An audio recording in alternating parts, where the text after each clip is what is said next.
En 2091, la pauvreté n'est plus une question d'argent, mais de mémoire. Dans les ruelles pluvieuses de Néo-Paris, les plus démunis ne vendent plus leurs organes, mais leurs souvenirs les plus précieux. Un premier baiser, le rire d'un enfant, la sensation du soleil sur la peau, tout s'extrait en quelques secondes via une puce neurale et se revend au marché noir sous forme de fragments. Les riches les achètent pour combler le vide d'une vie trop lisse, tandis que les vendeurs errent, l'esprit troué par des amnésies irréparables.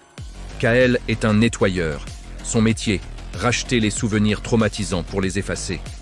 Mais un soir, il tombe sur un fragment anonyme d'une valeur inestimable. En le visionnant, il ne voit pas un souvenir de vacances, mais un meurtre commis par le PDG de Neuralink, la firme qui a inventé la technologie d'extraction. Plus étrange encore, dans ce souvenir, Kael voit son propre visage parmi les témoins.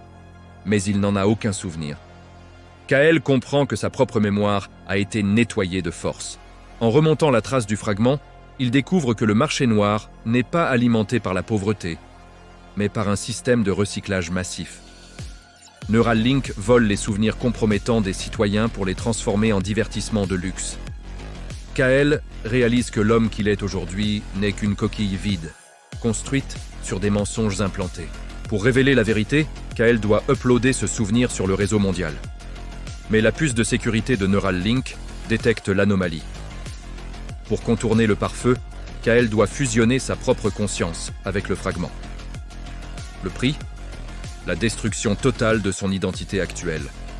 Au moment où le monde entier reçoit la preuve du crime, Kael se réveille dans une ruelle. Il regarde ses mains, son visage dans une flaque d'eau et ne sait plus qui il est.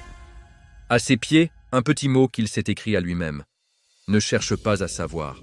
L'oubli est ta seule liberté.